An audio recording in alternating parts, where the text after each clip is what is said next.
আসসালামু আলাইকুম dear viewers, আজকে আপনাদের সামনে একটি গুরুত্বপূর্ণ লেসন নিয়ে হাজির হলাম। তো চলুন আমরা দেরি না করে লেসনটি শুরু করি। তো প্রথম শব্দটি আমরা দেখতে পাচ্ছি dog.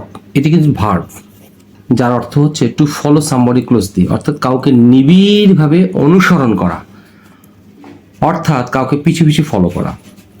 A big fish in a small pond হচ্ছে একজন গুরুত্বপূর্ণ মানুষ, কোন একটা ছোট এলাকায় একটা গুরুত্বপূর্ণ ব্যক্তি বা প্রভাবশালী ব্যক্তি বা গুরুত্বপূর্ণ ব্যক্তি আমরা বলতে পারি। আচ্ছা, গো টু দ্য ডগস অথবা গো টু পটস হচ্ছে গোল্লায় যাওয়া বা নষ্ট হয়ে যাওয়া। এ ডগস লাইফ হচ্ছে সমস্যায় পরিপূর্ণ অসুখী জীবন। তো এখন আমরা এগুলো উদাহরণ ফলো করলে আমরা এই বিষয়গুলি সম্পর্কে বা এই ইডিয়মস ফ্রেজেস বা ভার্ব সম্পর্কে আমরা পুরোপুরি জানতে পারবো। তো চলুন প্রথম এক্সাম্পলটা আমরা শুরু করি। বখাটে ছেলেটি মেয়েটিকে কয়েক মিনিট ধরে অনুসরণ করছে। তা বখাটে ছেলের ইংরেজি হচ্ছে দ্য স্পয়েলড বয়। স্পয়েলড বয় অনুসরণ করছে, তো এটা হচ্ছে প্রেজেন্ট পারফেক্ট কন্টিনিউয়াস টেন্স, মানে যে এই যে সময় ধরে আছে কিছুক্ষণ ধরে, মানে কয়েক মিনিট ধরে, এই জন্যই এটা প্রেজেন্ট পারফেক্ট কন্টিনিউয়াস। আচ্ছা, the spoiled boy has been dogging, DOGGING। আমরা জানি যে প্রেজেন্ট পারফেক্ট কন্টিনিউয়াস বা যে কোনো কন্টিনিউয়াস টেন্সে মূল ভাবের সাথে আইএনজি যোগ হয়। তো এখানে DOGGING, dogging the girl for a few minutes.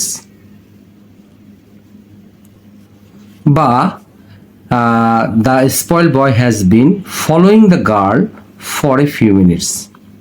আশা করি বুঝাতে পেরেছি। এখন দ্বিতীয় এক্সাম্পলটিতে আসি। A big fish in small pond, এর অর্থ হচ্ছে, আচ্ছা দ্বিতীয় এক্সাম্পলটি আমরা এখন দেখে নিই। শেষে বা পরিশেষে আমি বলতে চাই যে তিনি একজন গুরুত্বপূর্ণ মানুষ, এই ছোট্ট এলাকায় তিনি একজন গুরুত্বপূর্ণ মানুষ। তাহলে পরিশেষে বা শেষের অর্থ হচ্ছে ইন এ নাটশেল, সংক্ষেপে বলতে গেলে কথায় সংক্ষেপে। হ্যাঁ, ইন সংক্ষেপে বা পরিশেষে যেটাই বলি আমরা সংক্ষেপে বলতে গেলে, অথবা ইন দ্য এন্ড এইভাবে বলা যেতে পারে। In the end he is a big fish in a small pond. তিনি হচ্ছেন আমাদের এলাকায়, ছোট্ট একটা এলাকার মধ্যে তিনি একজন গুরুত্বপূর্ণ ব্যক্তি। আচ্ছা, এখন তারপর আসি গো টু দ্য ডগস এবং গো টু পটস, যারা হচ্ছে গোল্লায় যাওয়া, নষ্ট হয়ে যাওয়া। এখন 3 নম্বর এক্সাম্পলটিতে আমরা আসি। ছেলেটি গোল্লায় গিয়েছে বা নষ্ট হয়ে গিয়েছে, হয় গোল্লায় গিয়েছে অথবা নষ্ট হয়ে গিয়েছে। The boy has gone, present perfect ইয়াসএন, has gone to the dogs অথবা the boy has gone to pots, গোল্লায় গেছে। আচ্ছা, এখন আসি ডগস লাইফ। ডগস লাইফ অর্থ হচ্ছে সমস্যায় পরিপূর্ণ অসুখী জীবন। আচ্ছা, এই এক্সাম্পল ফলো করলেই এইটা ক্লিয়ার হয়ে যাবে।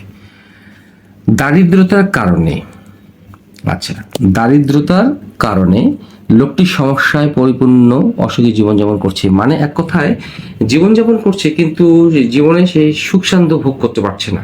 এই এই এই হচ্ছে সেই জীবন। এখন এটার এক্সাম্পল আমরা দেখে নিই এক্সাম্পলটা। ডিউ টু হচ্ছে কারণে বা জন্য, due to, owing to, for, because of, on account of, for sake of, for the sake of. এই প্রত্যেকটি অর্থ হচ্ছে জন্য। তাহলে দারিদ্রতা কি?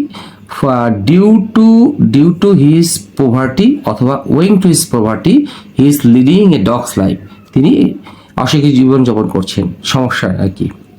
অথবা ফর হিজ প্রপার্টি, অথবা বিকজ অফ হিজ প্রপার্টি, অথবা অন অ্যাকাউন্ট হিজ প্রপার্টি, অথবা for the sake of his property he is leading an unhappy life, সে অসুখী জীবনযাপন করছে, মানে সমস্যায় পূর্ণ একটা জীবনযাপন করছে আর কি, এগুলোর কারণে। তো আমরা due to, owing to, for, because of, on account of, for the sake of, এর প্রত্যেকটা অর্থ হচ্ছে কারণে, কোনো কারণে, কোনো কারণে বা কোনো কোনো কারণে বা কোনো, হ্যাঁ কোনো কারণে বা জন্য, জন্য এই প্রকাশ করতে, জন্য প্রকাশ করতে ব্যবহৃত হয়। তা আশা করি আপনাদের লেসনটি ভালো লেগে থাকবে। ভালো লেগে থাকলে অবশ্যই লাইক, শেয়ার, কমেন্টস করবেন এবং না টেনে লেসনগুলি দেখার চেষ্টা করবেন, তাহলে আপনারা অবশ্যই ইংরেজিতে ভালো দক্ষ হয়ে উঠবেন, সেই প্রত্যাশা। আসসালামু আলাইকুম।